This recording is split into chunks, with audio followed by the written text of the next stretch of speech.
This is a great exercise for activating the deep stabilizers of the hip and for improving hip pain due to impingement.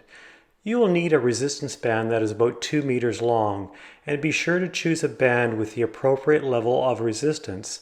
Using a band that is too stiff will likely cause you to lose your ideal alignment and will reinforce bad motor patterns. Start in the supine position with your head resting on a thin pillow or towel. Lifting the full weight of your legs off the table can make it difficult to maintain a neutral spine and pelvic position. It may be necessary to rest your legs on a stool, box, or bolster. Your knees and hips should be flexed to about 90 degrees and your spine is long and straight. Lay the band across your shins just below the knees. The length of the band should be divided equally on each side of your body. You'll need to make handles at each end of the band if it does not have loops already built in. These will serve as handles and will make it much easier and more comfortable to hold rather than wrapping the band around your hands. Wrap the band around the legs as shown in the video that follows. Be sure to start with the band resting on your shins just below the knees. After crossing the band around the lower legs, the band crosses again to loop around your thighs just above the knees. Slip your hands into the loops at the end of the band. The hands stay open and relaxed during the exercise. Do not grip the band.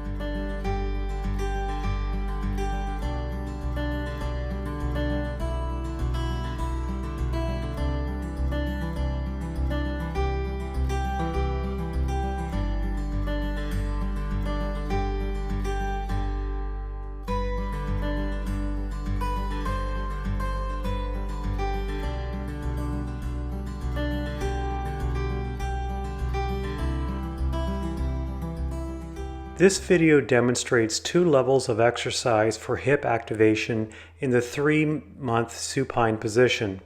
Level 1 is simply activating and holding. Level 2 uses the same activation pattern against resistance, but adds a rolling pattern for an additional challenge to your stabilizing system. Separate your legs to about shoulder width apart. Next, separate your feet to about 6 inches apart. As you fatigue, be sure to resist your knees from coming closer together and your feet from spreading further apart.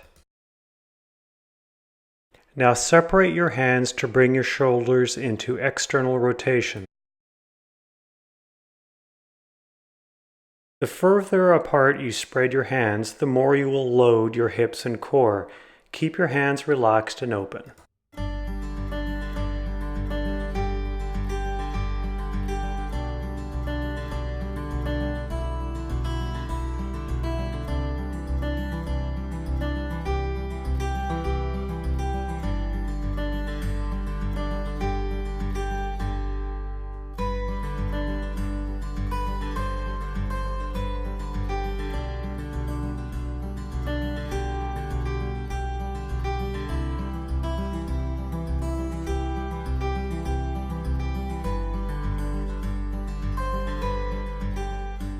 Rolling from a supine 3-month position is equivalent to a 5-month-old developmental stage.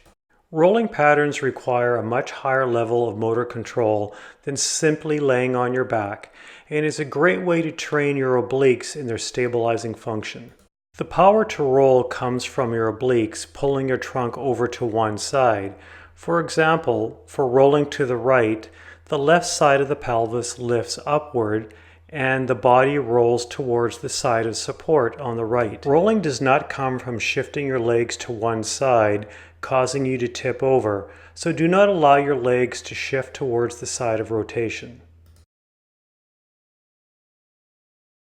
Staying with the example of rolling to the right side of the body is the support side. It is the side that your oblique abdominals are pulling towards. The obliques will pull the left side of the pelvis up and around towards the right shoulder. The obliques will also pull the left side of the chest towards the right hip. Together, the two oblique chains pull you into a roll. The distances between the knees and between the feet does not change. As you fatigue, be sure to resist your knees from coming closer together and your feet from spreading further apart. When rolling, the spine stays long and straight. The plane of the chest always stays parallel to the plane of the pelvis. The chest and pelvis roll together as a single unit.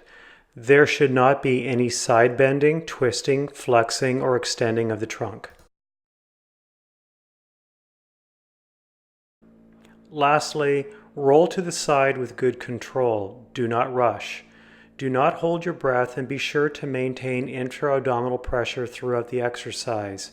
Hold the end point for several breaths and repeat by rolling to the other side.